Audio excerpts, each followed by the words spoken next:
En el corazón de Mesoamérica existió una civilización cuya influencia fue tan poderosa que siglos después los aztecas todavía pronunciaban su nombre con respeto y fascinación.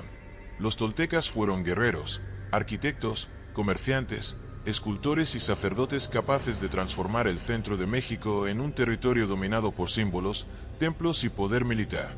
Sin embargo, mientras más se estudia su historia, más inquietante se vuelve una pregunta: ¿cómo una cultura considerada casi perfecta terminó desapareciendo de forma tan misteriosa? Algunos cronistas antiguos aseguraban que los toltecas poseían conocimientos extraordinarios sobre astronomía, arte y religión. Otros los describieron como conquistadores temidos, capaces de imponer autoridad mediante la guerra y el sacrificio humano. Y ahí aparece uno de los mayores misterios de esta historia. Existe la posibilidad de que aquello que convirtió a los toltecas en un imperio legendario también haya sido exactamente lo que terminó destruyéndolos. Pero si logras entender cómo nació realmente esta civilización, comenzarás a descubrir por qué los pueblos posteriores quedaron obsesionados con su legado durante siglos. Antes de comenzar, ¿por qué no te suscribes y te unes a nuestra comunidad apasionada por la historia y la cultura? Aquí descubrirás relatos fascinantes, misterios ancestrales y curiosidades que han dado forma al mundo. Mientras lo haces, activa la campana de notificaciones para no perderte ninguna de nuestras increíbles historias.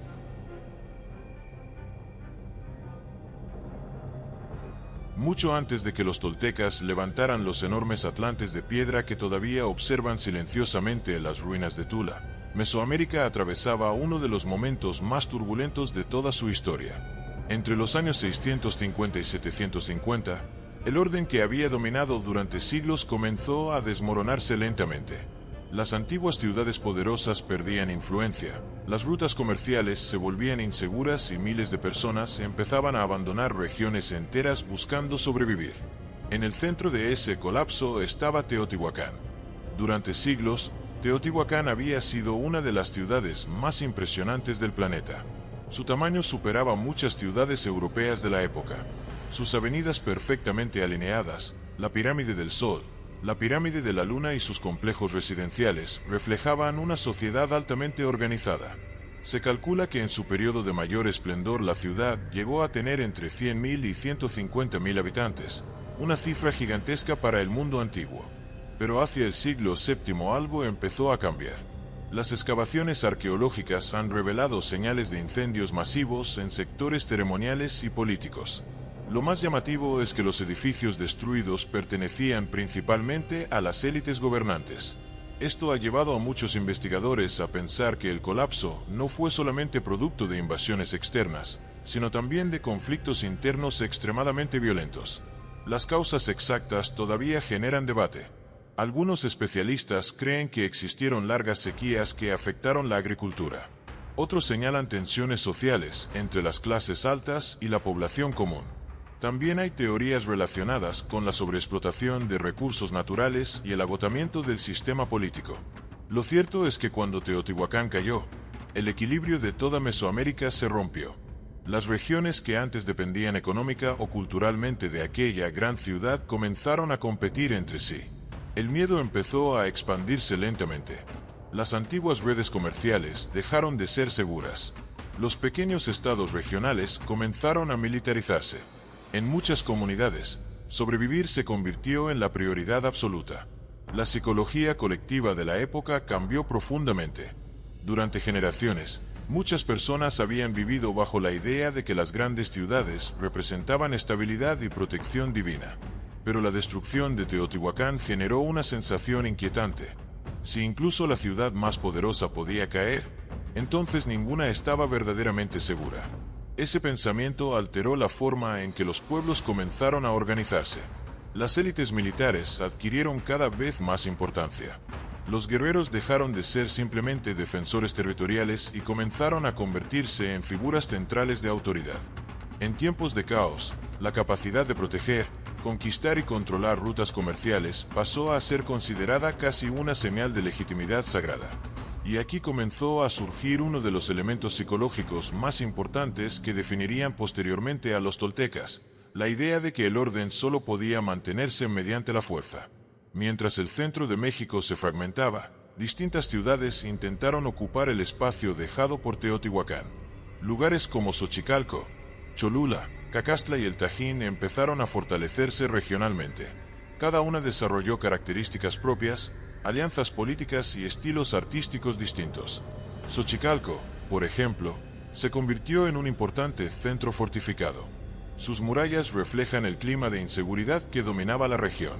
A diferencia de Teotihuacán, que durante mucho tiempo prosperó con relativa estabilidad interna, las nuevas ciudades del periodo posterior estaban diseñadas pensando constantemente en la guerra.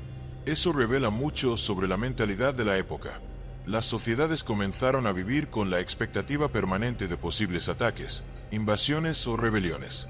Las ciudades ya no solo eran centros ceremoniales y comerciales, también eran fortalezas. En muchas regiones aparecieron grupos provenientes del norte de Mesoamérica. Algunos cronistas posteriores los describieron como pueblos seminómadas acostumbrados a sobrevivir en territorios difíciles.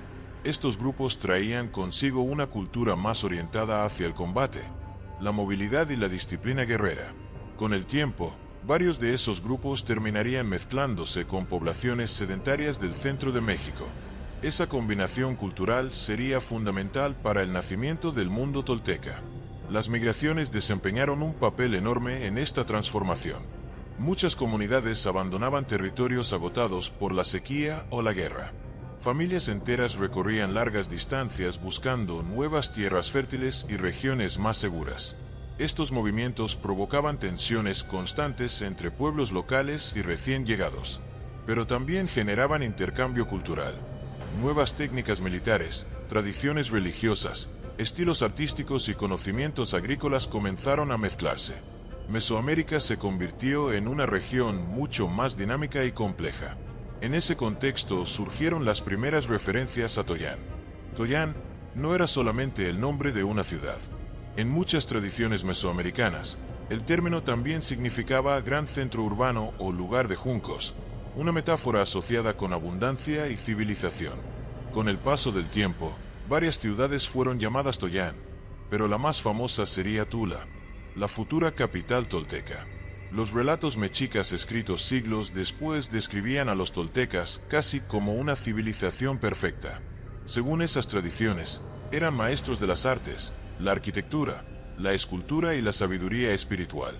Los aztecas admiraban tanto a los toltecas que incluso afirmaban descender culturalmente de ellos. Sin embargo, esa visión idealizada también ocultaba una realidad mucho más compleja. Los primeros grupos asociados con el mundo tolteca surgieron en una época profundamente violenta. La guerra no era una excepción, era parte cotidiana de la existencia. El prestigio social estaba cada vez más ligado al poder militar y al control político. La estructura social comenzó a endurecerse. En la base estaban los agricultores y trabajadores comunes. Ellos sostenían la economía mediante el cultivo de maíz, frijoles, chile, amaranto y calabaza.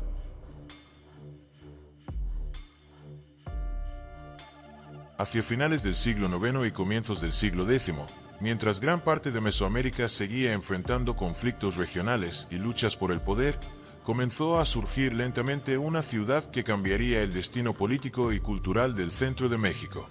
Su nombre era Toyancicocotitlan, conocida hoy como Tula. Con el tiempo, aquella ciudad se convertiría en el corazón de la civilización tolteca y en uno de los lugares más admirados y temidos de toda la región. Pero el nacimiento de Tula no ocurrió de la noche a la mañana. Antes de convertirse en capital de un imperio, la región ya había sido ocupada por pequeños asentamientos agrícolas durante siglos. La zona ofrecía ventajas importantes: acceso a rutas comerciales, tierras relativamente fértiles y cercanía con importantes depósitos de obsidiana. Además, su ubicación permitía vigilar corredores estratégicos utilizados por comerciantes y grupos militares. Los primeros núcleos urbanos comenzaron a expandirse aproximadamente entre los años 850 y 900. A medida que crecían las tensiones regionales, Tula empezó a atraer población proveniente de otras zonas inestables. Campesinos, artesanos, comerciantes y guerreros llegaban buscando protección y oportunidades. Y eso cambió completamente la estructura social de la ciudad. Tula no se desarrolló solamente como un centro ceremonial. Desde sus primeras etapas fue diseñada como una capital política y militar.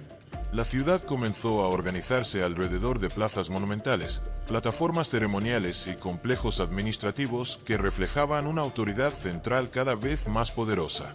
La arquitectura revelaba algo muy importante sobre la mentalidad tolteca. A diferencia de otras culturas donde predominaban símbolos relacionados únicamente con fertilidad o astronomía, en Tula comenzaron a aparecer representaciones constantes de guerreros armados, águilas devorando corazones humanos, jaguares y serpientes emplumadas.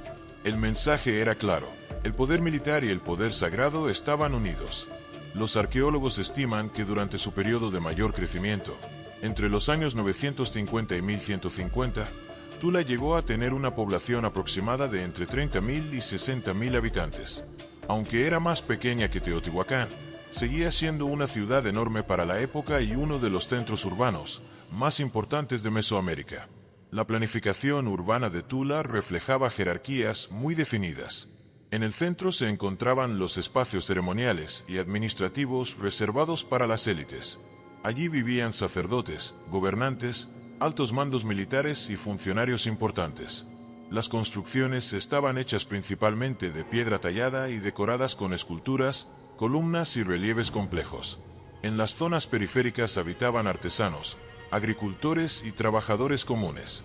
Sus viviendas eran más sencillas, construidas con adobe, piedra y materiales vegetales. La diferencia entre ricos y pobres era visible incluso en la distribución de la ciudad. La sociedad tolteca estaba profundamente jerarquizada. En la cima del sistema se encontraba el gobernante supremo, quien combinaba funciones políticas, militares y religiosas. No era visto simplemente como un rey.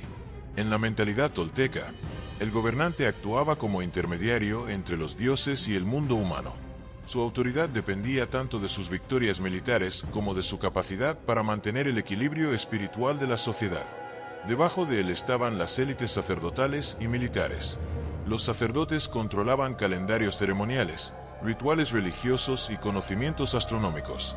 La astronomía tenía enorme importancia porque permitía organizar ceremonias agrícolas y legitimar el poder político mediante interpretaciones divinas del cosmos. Los guerreros, por su parte, representaban la fuerza visible del Estado. Con el tiempo, las órdenes militares adquirieron un prestigio enorme dentro de la sociedad tolteca. Las esculturas y relieves encontrados en Tula muestran guerreros portando lanzadardos, cuchillos ceremoniales, escudos y elaborados tocados de plumas. Muchos vestían símbolos de águilas, coyotes y jaguares, animales asociados con fuerza, agresividad y dominio. La psicología colectiva tolteca estaba marcada por la disciplina y la obediencia. Desde temprana edad, muchos jóvenes eran preparados para servir militarmente o cumplir funciones religiosas. El sacrificio personal era considerado necesario para mantener el orden del universo. La idea de deber colectivo tenía mucho peso dentro de la cultura. Eso también afectaba profundamente la vida cotidiana. La mayoría de la población vivía bajo una estructura donde cada persona tenía un rol claramente definido. Los agricultores producían alimento para sostener a las élites urbanas. Los artesanos fabricaban objetos ceremoniales, armas y esculturas. Los comerciantes viajaban largas distancias intercambiando productos estratégicos. Pero todo el sistema giraba alrededor de dos pilares fundamentales: religión y guerra. Uno de los aspectos más fascinantes de Tula fue su capacidad para combinar poder militar con sofisticación artística. Los toltecas desarrollaron una arquitectura monumental impresionante. Entre las estructuras más famosas se encuentra la pirámide B de Tula, coronada por los célebres atlantes. Estas enormes esculturas de piedra representan guerreros de aproximadamente 4,5 metros de altura. Sus cuerpos muestran armaduras, armas ceremoniales y símbolos militares extremadamente detallados. Hasta hoy, los atlantes siguen siendo una de las imágenes más reconocibles de la civilización tolteca. Muchos investigadores creen que estas figuras simbolizaban la idea de que los guerreros sostenían literalmente el orden sagrado del mundo. La arquitectura tolteca no solo cumplía funciones prácticas o ceremoniales, también funcionaba como propaganda psicológica. Todo en Tula estaba diseñado para impresionar. Las columnas esculpidas, los relieves de serpientes emplumadas y las plazas monumentales transmitían un mensaje de autoridad absoluta. Los visitantes provenientes de otras ciudades debían sentir inmediatamente que estaban entrando a un centro de poder extraordinario. Y precisamente ahí comenzó a nacer el mito tolteca.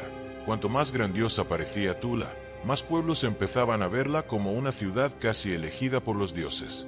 Pero detrás de esa imagen de perfección existían tensiones internas. El crecimiento acelerado de la ciudad generó enormes exigencias económicas.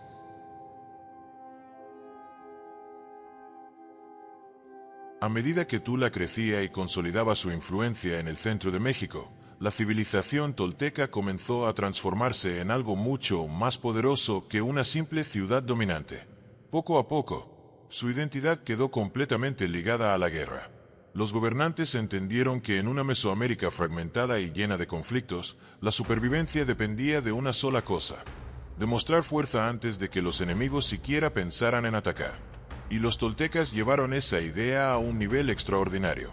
Entre los años 900 y 1100, el ejército tolteca se convirtió en uno de los más temidos de toda la región, no solamente por su capacidad militar, sino también por el impacto psicológico que generaba sobre otros pueblos. Sus guerreros eran vistos como figuras casi sagradas, entrenadas para combatir, conquistar y representar el poder de los dioses en la tierra. La guerra para los toltecas no era simplemente una herramienta política, era una obligación espiritual. En la cosmovisión mesoamericana, el universo dependía de un delicado equilibrio entre fuerzas divinas.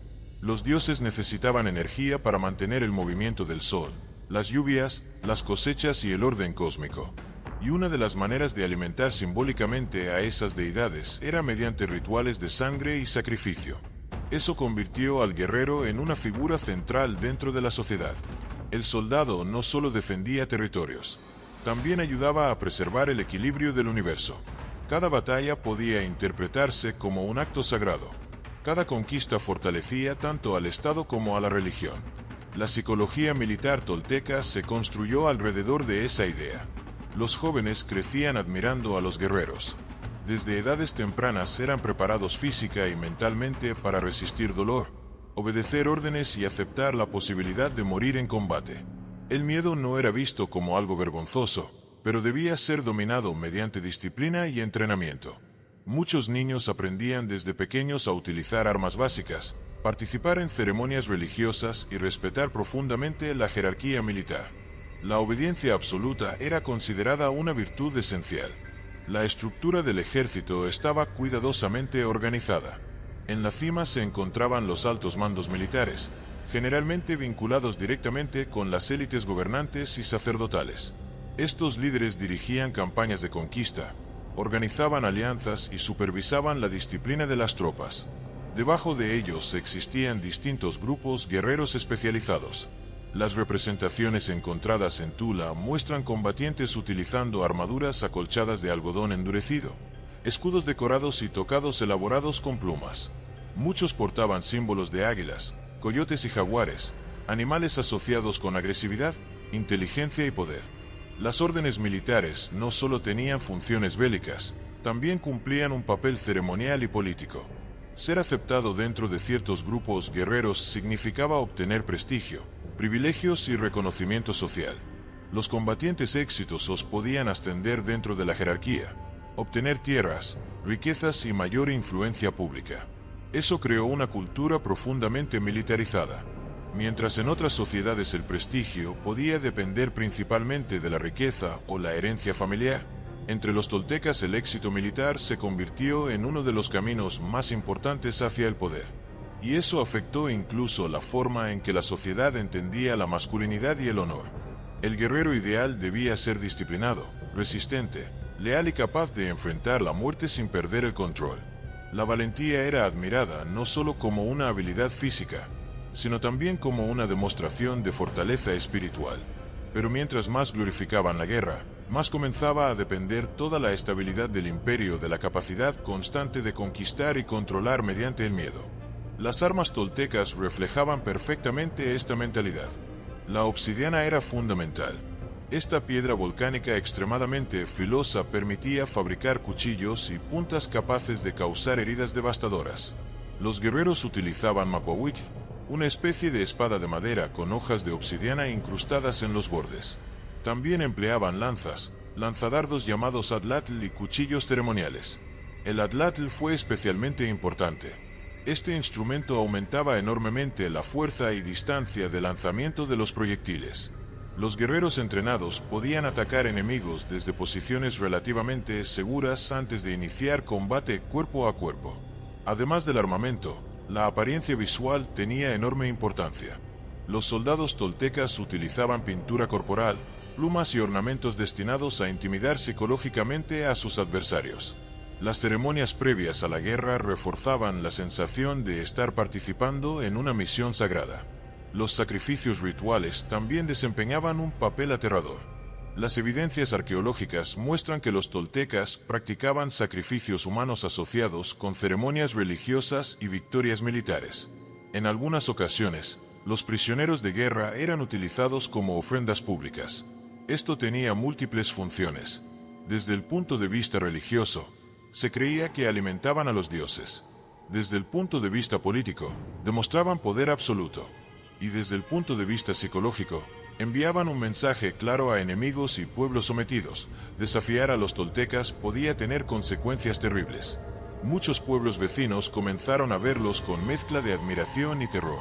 Los comerciantes que viajaban hacia Tula relataban historias sobre ceremonias sangrientas, guerreros disciplinados y gobernantes capaces de movilizar grandes fuerzas militares. Algunas ciudades preferían negociar y pagar tributos antes que arriesgarse a una confrontación directa. Ese miedo ayudó enormemente a la expansión tolteca. Aunque los historiadores todavía debaten el verdadero alcance territorial del dominio tolteca, existen evidencias claras de influencia política, económica y cultural sobre amplias regiones del centro de México y partes del sureste mesoamericano. Las campañas militares probablemente perseguían varios objetivos simultáneos. Primero, controlar rutas comerciales estratégicas. Segundo, obtener tributos y recursos. Tercero, capturar prisioneros para ceremonias religiosas. Y cuarto, consolidar la reputación de invencibilidad del Estado tolteca. La propaganda visual desempeñó un papel fundamental en ese proceso.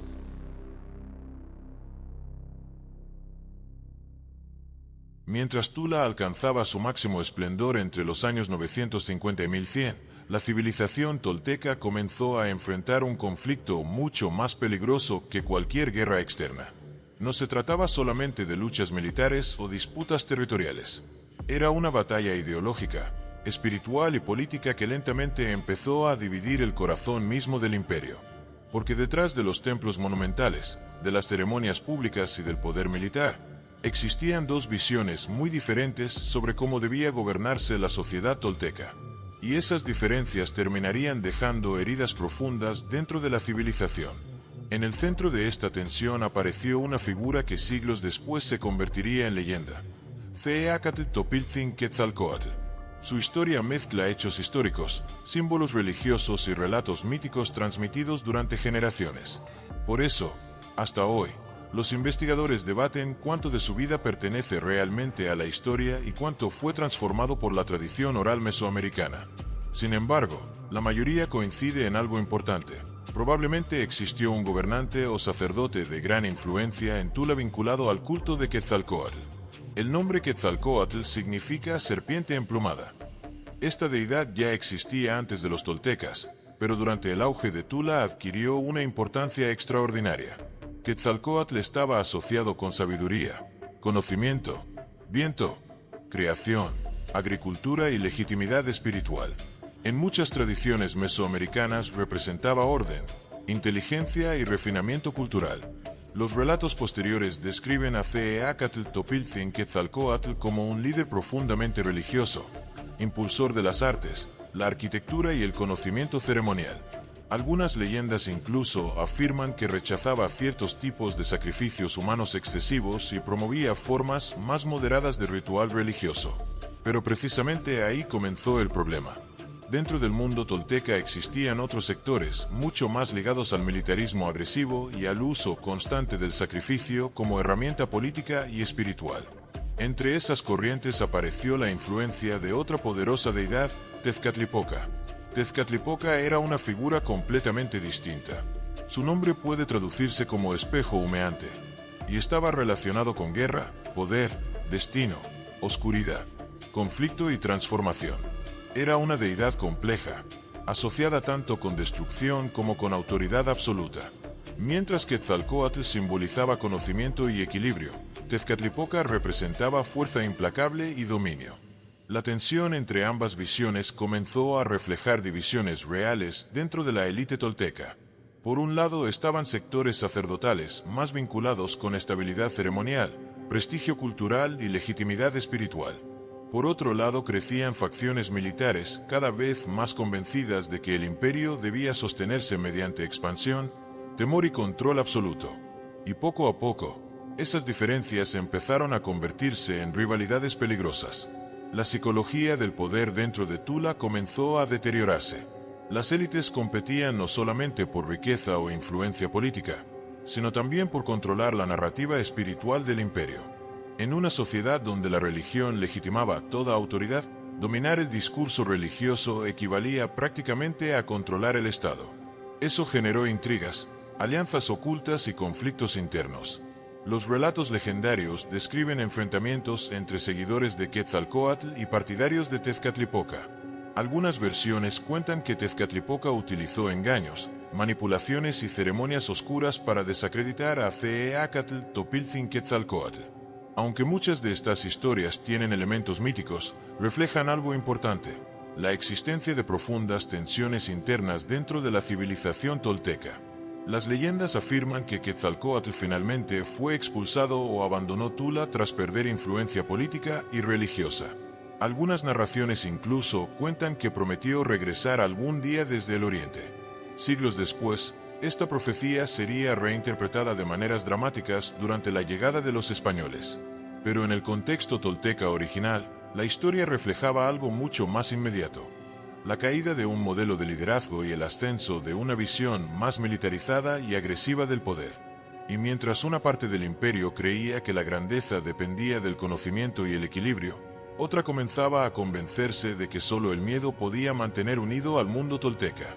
La religión tolteca estaba profundamente integrada con la vida cotidiana. Los sacerdotes observaban cuidadosamente los movimientos astronómicos.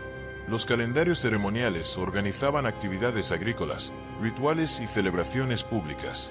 Las ceremonias religiosas reforzaban constantemente la autoridad política y ayudaban a mantener cohesión social. Pero también funcionaban como herramientas psicológicas. Las grandes ceremonias públicas impresionaban profundamente a la población. El uso de música ritual, incienso, vestimentas elaboradas y sacrificios creaba experiencias emocionales intensas destinadas a reforzar la sensación de orden divino. En una sociedad llena de incertidumbre, muchas personas encontraban seguridad en esos rituales. Sin embargo, a medida que crecían las tensiones políticas, la religión comenzó a utilizarse cada vez más como instrumento de control. Los sacrificios humanos probablemente aumentaron durante ciertos periodos de crisis o competencia interna. Las élites necesitaban demostrar constantemente que mantenían el favor de los dioses. Cuando aparecían sequías, malas cosechas o problemas políticos, la presión sobre sacerdotes y gobernantes se intensificaba enormemente. Porque en la mentalidad mesoamericana, un desastre podía interpretarse como señal de que los dioses estaban descontentos. Eso generaba un ciclo peligroso. Cuanto más inseguridad existía, más ceremonias extremas podían justificarse. Y mientras más miedo se utilizaba para controlar a la población, mayor era también la tensión interna dentro de la sociedad. La arquitectura de Tula comenzó a reflejar esa transformación.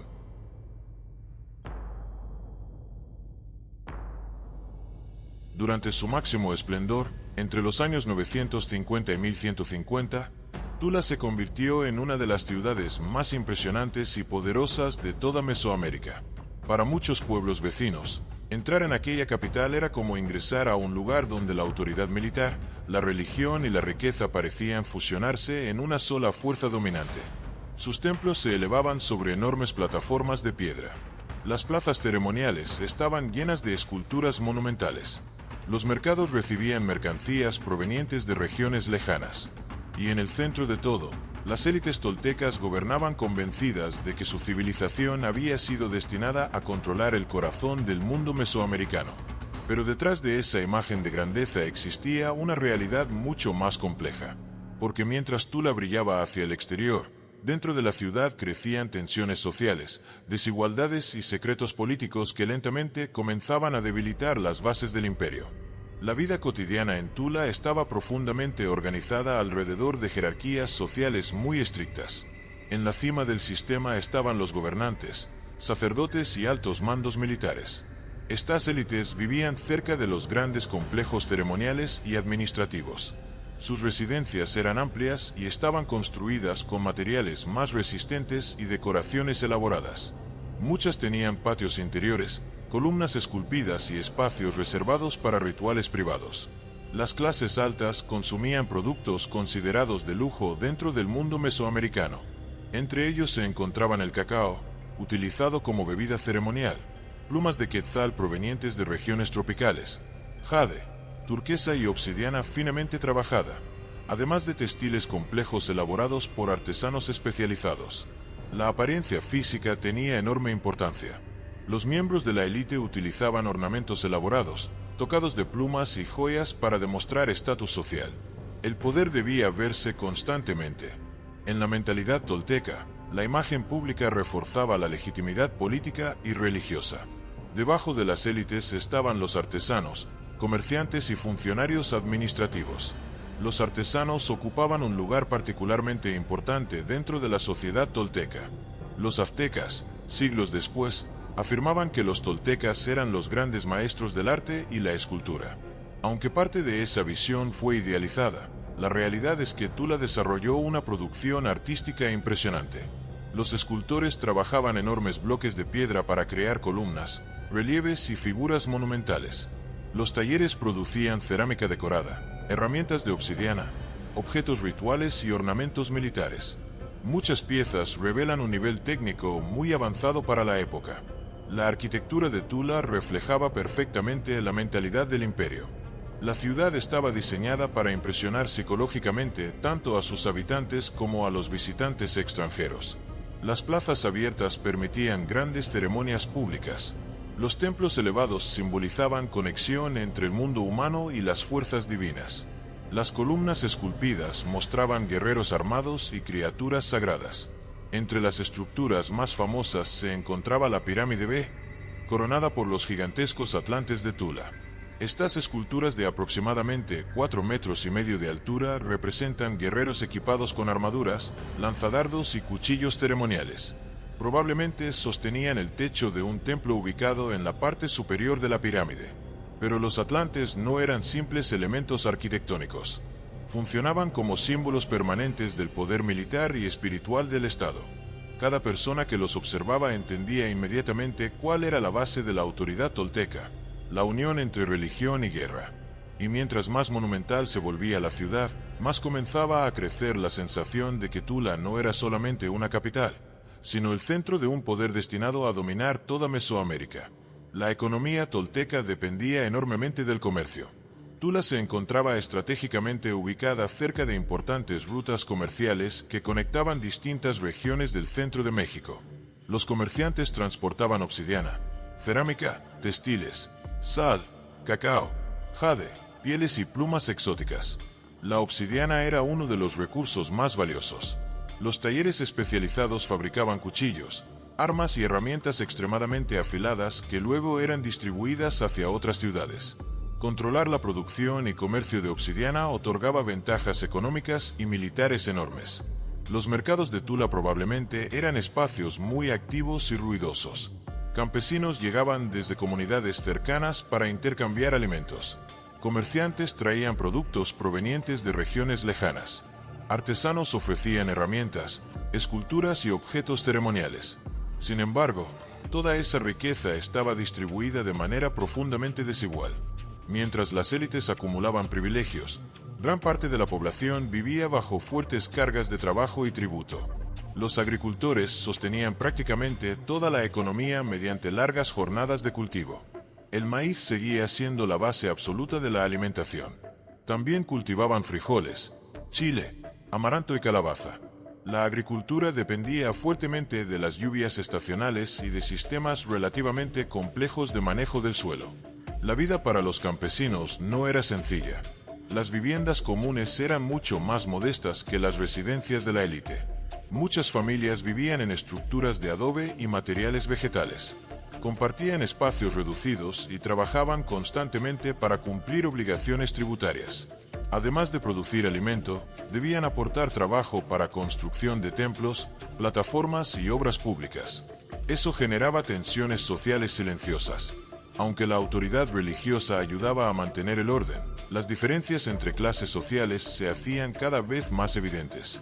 Las ceremonias públicas y la propaganda monumental mostraban poder y prosperidad, pero no reflejaban necesariamente las dificultades cotidianas de gran parte de la población.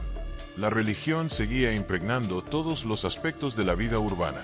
Los sacerdotes organizaban complejos calendarios ceremoniales vinculados con ciclos agrícolas, movimientos astronómicos y rituales políticos. Las plazas principales servían para grandes ceremonias públicas donde miles de personas podían observar danzas rituales, procesiones y sacrificios. Los sacrificios humanos continuaban siendo parte importante del sistema religioso.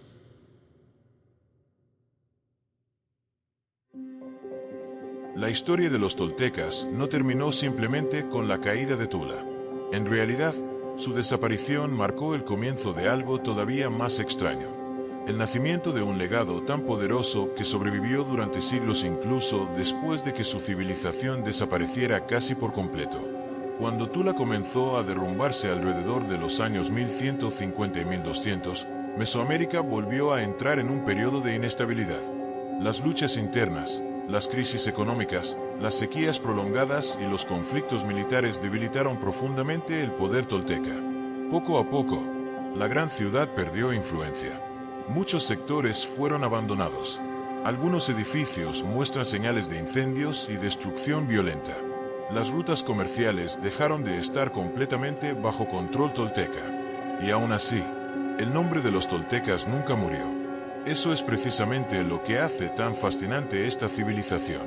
Siglos después de su caída, los mexicas o aztecas todavía hablaban de ellos como si hubieran sido una sociedad casi perfecta. Los describían como maestros de las artes, la arquitectura, la guerra y el conocimiento espiritual. Para los aztecas, ser tolteca no significaba solamente pertenecer a un pueblo antiguo. Significaba representar refinamiento, inteligencia y prestigio cultural. Esa admiración transformó a los toltecas en algo mucho más grande que una civilización histórica. Los convirtió en un mito. Pero detrás del mito existió una realidad profundamente humana. Los toltecas construyeron un imperio poderoso porque entendieron perfectamente el mundo en el que vivían. Supieron utilizar la religión como herramienta política. Comprendieron la importancia del comercio y del control militar. Desarrollaron arquitectura monumental destinada a impresionar psicológicamente a sus enemigos y aliados. Crearon una identidad colectiva basada en disciplina, jerarquía y autoridad sagrada. Sin embargo, esas mismas fortalezas terminaron convirtiéndose lentamente en sus mayores debilidades. La obsesión por mantener poder absoluto aumentó las tensiones internas. La militarización constante exigía recursos cada vez mayores. Las rivalidades entre sacerdotes, gobernantes y líderes guerreros debilitaron el equilibrio político. La desigualdad social creció silenciosamente mientras las élites acumulaban riqueza y prestigio.